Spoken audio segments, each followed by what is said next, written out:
Bonjour!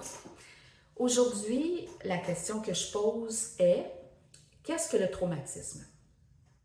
En fait, lors de ma dernière vidéo, je vous parlais des conséquences du stress et de l'anxiété sur le cerveau.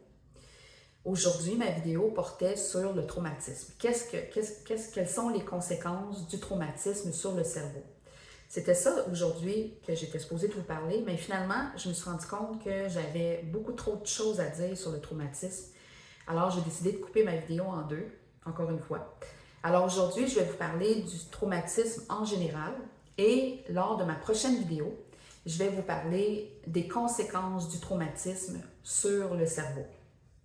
Alors, si je reviens à ma question du départ, qu'est-ce que le traumatisme?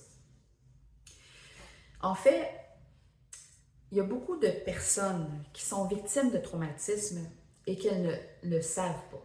Elles ne le savent pas.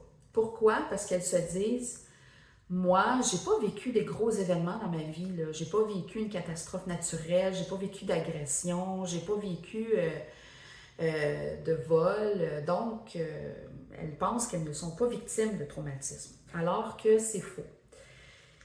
On peut être victime de traumatisme autant pour les gros événements que les petits événements. Comme par exemple, moi, quand j'étais jeune, à l'école, au primaire, ils nous emmenaient faire des sorties dans les grottes, là, dans les grottes souterraines. C'était super beau. Sauf que moi, j'ai étouffé. Et aujourd'hui, je suis devenue claustrophobe. Alors aujourd'hui, tout ce qui est espace exigu, que ce soit des sous-sols, quand il y a trop de monde, des foules, l'ascenseur, j'ai beaucoup de difficulté à respirer. Même là, je vous en parle, puis j'ai comme des frissons. Alors c'est ça, on s'entend que d'aller dans une grotte, c'est pas vraiment un traumatisme, là. C'est pas un gros événement, là. Mais ça m'a traumatisée. Alors, un traumatisme, c'est pas nécessairement des gros événements. Ce qu'il faut regarder, il ne faut pas regarder les événements qu'on a vécus dans notre vie, mais ce qu'il faut regarder, c'est aujourd'hui, dans notre vie actuelle, quels sont les symptômes qui font qu'on aurait pu vivre un traumatisme. Là, dans ma première vidéo, où je vous expliquais les différences entre le stress, l'anxiété et le traumatisme, je vous ai parlé un petit peu du traumatisme. Ce que je vous ai expliqué, je vais faire un résumé, là, je ne recommencerai pas, vous irez voir ma vidéo. Mais pour résumer, ce que je vous avais dit, c'est qu'il y a une différence entre le trauma et le traumatisme. En fait, le trauma, c'est un événement. Et comme je vous avais expliqué, il y a deux types de trauma. Il y a le trauma simple et le trauma complexe. Le trauma simple, c'est un événement qui a un début et une fin, comme par exemple une agression, une catastrophe naturelle, un accident. Ça a un début, ça a une fin. Le trauma complexe, c'est des petits événements qui se passent sur une longue période de temps. Souvent, on parle de trauma d'enfance, un trauma complexe qui vient de l'enfance. Donc, on parle ici beaucoup de négligence ou de maltraitance, mais ça peut aussi survenir à l'âge adulte, comme par exemple la violence conjugale. Le traumatisme, quant à lui, c'est ce qui vient après. C'est les conséquences du trauma. Donc, c'est un système nerveux qui n'a pas réussi à s'adapter, qui a été submergé et qui a figé. Et cet état-là peut nous poursuivre pendant 10, 15, 20 ans, 50 ans. Et c'est là que je vous dis qu'on est victime de traumatisme. C'est en ce moment quels sont les symptômes qui peuvent nous animer sur le fait qu'on souffre de traumatisme ou pas. Et là, il y a une longue liste et je vais vous les énumérer. Alors, ça peut être comme de l'hypervigilance. Qu'est-ce que c'est l'hypervigilance? Je ne veux pas rentrer dans comment je pourrais dire, dans des événements dramatiques parce que chez certaines personnes, ça peut faire monter, ça peut devenir des déclencheurs, ça peut faire monter des émotions, puis je ne veux pas ça. Mais être en hypervigilance, ça peut être par exemple, je ne sais pas moi, si quand vous étiez jeune, vous avez été mordu par un chien, ben peut-être que là, quand vous marchez sur la rue, peut-être que vous êtes toujours à l'affût des clôtures, des sorties de cours, des maisons, voir y a-t-il des chiens. C'est comme on est toujours sur le qui-vive. Alors c'est ça l'hypervigilance. Ça peut être des souvenirs désagréables, des cauchemars, des rêves récurrents, des flashbacks. Par exemple, si vous avez vécu un événement, puis il y avait une odeur particulière, un événement difficile, désagréable, qui avait une odeur particulière, mais ça se peut qu'aujourd'hui, vous ressentiez cette même odeur-là, puis là, ça vous fait faire des flashbacks. Ça vous fait ramener il y a 30 ans, quand vous avez vécu l'événement en question. Ça peut être de la détresse psychologique, une incapacité à éprouver des émotions positives, une incapacité à maintenir des liens harmonieux avec les autres. Souvent, on voit ça dans le cas de trauma complexe, dans le sens que si, quand vous étiez jeune, vous avez été critiqué souvent, ça se peut qu'aujourd'hui, vous ayez de la difficulté avec les critiques, alors, ça complique un peu les relations. Ça peut être de l'évitement. Par exemple, si vous avez vécu une relation amoureuse qui vous a fait très mal, ou une rupture, en fait, la rupture vous a fait très mal, ça se peut qu'aujourd'hui, vous ayez de la difficulté à vous impliquer dans une relation. C'est de l'évitement. Quand vous voyez une personne qui pourrait vous séduire ou que vous trouvez séduisante, vous n'allez pas là, vous partez en courant. Donc, c'est de l'évitement. Des troubles du sommeil, comportements irritables, problèmes de concentration, de mémoire et d'attention. Ça, j'en ai parlé dans ma dernière vidéo sur le stress et l'anxiété. On voit ça aussi dans le traumatisme. Ça peut être des consommations abusives. Ça, je vais vous en parler une autre fois, du système de la récompense. Consommation abusive d'alcool, de drogue. Ça peut être de la dépression, de l'anxiété, des phobies. Comme moi, je suis devenue claustrophobe depuis que j'ai vécu mon histoire de grotte. Alors, que ce soit alors, c'est ça. Vous voyez, ça, c'est les symptômes qui, aujourd'hui, si vous les vivez aujourd'hui, peuvent vous allumer à savoir que peut-être que vous êtes victime de traumatisme. Ça peut être des petits événements, ça peut être des gros événements, et que ce soit des petits événements, des gros événements ou des expériences que vous avez vécues dans l'enfance ou tout récemment, les traumatismes, les traumatisme a des répercussions sur le cerveau. Ça peut être même dévastateur. Et ça, je vais vous en parler dans ma prochaine vidéo. Alors aujourd'hui, ce que j'ai à vous dire sur le traumatisme, comme je vous dis, il y a beaucoup de choses à dire sur le traumatisme. Mais aujourd'hui, je vais faire un petit résumé. Déjà là, vous en avez une bonne idée. Mais aussi, souvent, les personnes qui sont victimes de traumatisme ont un système nerveux différent. Leur système nerveux a changé et elles deviennent en hyperactivité ou en hypoactivité. Et là, je vais vous expliquer. En hyperactivité, en fait, c'est un système nerveux qui est très, très, très énervé. Et là, je vous ai déjà parlé de l'amygdale dans une autre vidéo. Vous pouvez retourner voir ma vidéo. Je vous ai parlé de l'amygdale qui est super excitée. Et le cortex, vous ne lui donnez pas la chance de calmer l'amygdale, Amy, parce que je vous dis ça, mais c'est parce que je leur ai donné un nom. Cortex, je lui ai donné le nom de Corti, puis l'amygdale, je lui ai donné le nom de Amy. Alors, Amy, c'est la petite amygdale qui est excitée, puis Corti, c'est le cortex qui apaise Amy. Et vous irez voir ma vidéo sur le sujet, qui s'intitule « D'où provient le mal-être », je pense. Alors c'est ça. Donc, l'hyperactivité, c'est l'amygdale qui est super excitée. Alors, c'est des personnes qui sont toujours sur le qui-vive, prêtes à bouger, prêtes à sauter, qui sont toujours à l'affût d'une menace, toujours très, très, très sensibles à l'abandon, au rejet, parce qu'elles sont hyperactives.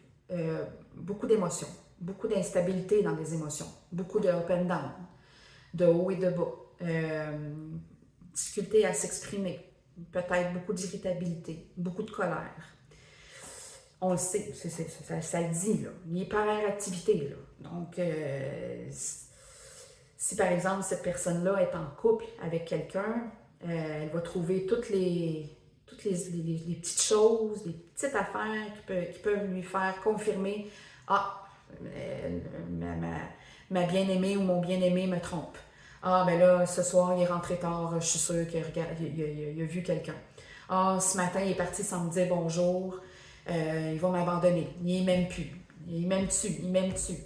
Ça, c'est des personnes, donc le traumatisme en fait, excusez-moi, le trauma, c'est l'événement. Là, on est dans le traumatisme, les effets après l'événement. Le traumatisme, donc, peut nous faire aller dans de l'hyperactivation. Au contraire, le traumatisme peut aussi nous faire aller dans l'hypoactivation. Là, c'est le contraire. Là, on est comme déconnecté de nous-mêmes. C'est qu'en fait, c'est que l'amygdale a tellement été en choc qu'elle a disjoncté. Elle s'est déconnectée. Alors, là, on ne ressent plus grand-chose. On a de la difficulté à être en relation avec les autres. On a de la difficulté à nommer nos besoins, à nommer nos émotions. On garde tout ça à l'intérieur de nous. On n'en parle pas. On ne parle pas de ça aux jeunes. On a de la difficulté à se connecter même à nous-mêmes. Donc, on a de la difficulté à reconnaître nos besoins. Donc, ce qui fait que, vu qu'on a de la difficulté à reconnaître nos besoins, ce qui fait que on ne prend pas vraiment soin de nous parce qu'on ne sait pas ce qu'on veut. On ne sait pas ce qu'on veut vraiment. On ne sait pas ce qui nous fait du bien, ce qui ne nous fait pas du bien. Souvent aussi, on a de la difficulté à reconnaître le danger parce que on ne le sait pas. Cette personne-là, es-tu bonne? Es-tu pas bonne? Es-tu bienveillante? Es-tu malveillante? On ne le sait pas vraiment. Souvent aussi, pour vivre quelque chose, pour ressentir quelque chose, on a souvent tendance à vivre des choses qui sont très fortes en émotion, comme faire des sports extrêmes, oui c'est ça, des sports extrêmes, à prendre de l'alcool, de la drogue, etc. Je dis pas que c'est toujours ça, il ne faut pas généraliser non plus. Je dis pas que si vous faites des marathons, c'est parce que vous êtes traumatisé, là. Ça peut, hein, c'est toujours ça peut. Ça peut être ça. Donc, c'est parce que pourquoi elles veulent vivre des choses, elles veulent ressentir des choses, et vu qu'elles sont déconnectées, ben, elles vont vers les extrêmes. Comme je disais tantôt, elles ne parlent pas beaucoup. Elles gardent tout pour elles-mêmes. Ça, c'est souvent un signe d'hypoactivité. Ce qu'il faut savoir aussi sur le traumatisme, c'est qu'il peut y avoir un traumatisme généralisé, mais le traumatisme aussi peut aussi être sectoriel. C'est-à-dire qu'on peut être super performant au travail, par exemple, super performant, on est actif, on est vraiment, on donne tout ce qu'on a, puis on est capable d'en prendre, mais qu'on peut être terrorisé dans un souper de famille ou terrorisé devant un enfant.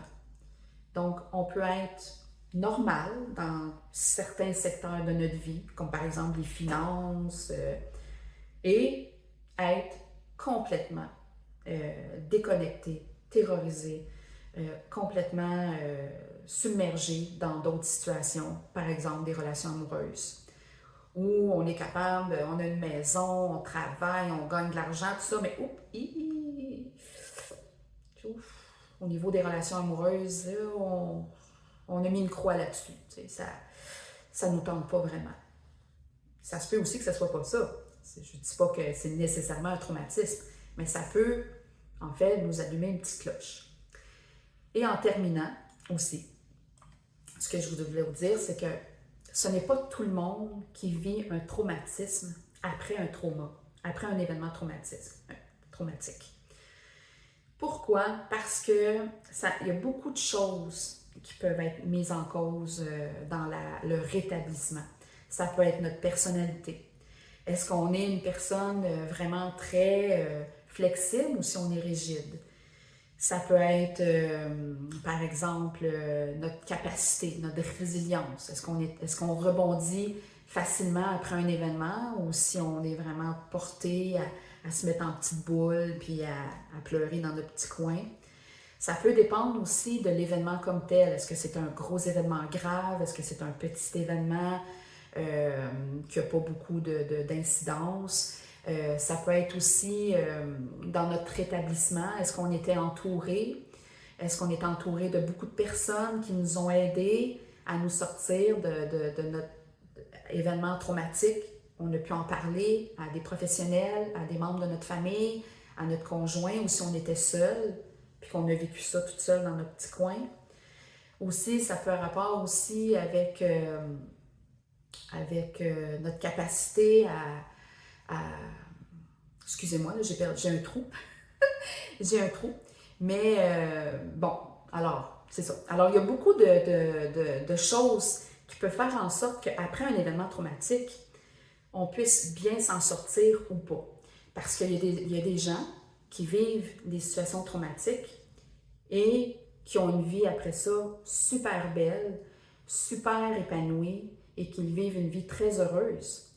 Et il y a des gens qui peuvent vivre des petits événements et qui sont traumatisés et vraiment très réfractaires à une évolution et qui ne sont pas capables d'aller de l'avant dans leur vie. Alors, il y a beaucoup de choses qui font qu'on peut survivre à un traumatisme ou pas. Et là, je l'ai trouvé. Ce que je voulais vous dire, c'est l'état de notre vie actuelle.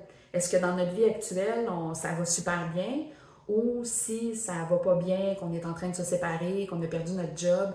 Fait qu'il y a beaucoup de choses qui peuvent faire en sorte qu'on puisse sortir positivement ou négativement d'un traumatisme. D'un trauma, excusez. D'un trauma. Alors, c'est la fin de la vidéo. Là, je commence à déparler. Alors, voici ce que je voulais vous dire aujourd'hui. J'espère que ma vidéo d'aujourd'hui vous a informé un peu plus sur votre système nerveux. Et si vous aimez ma vidéo, n'hésitez pas à la partager. Et on se revoit très bientôt pour une prochaine vidéo. Alors, je vous remercie beaucoup. Ciao!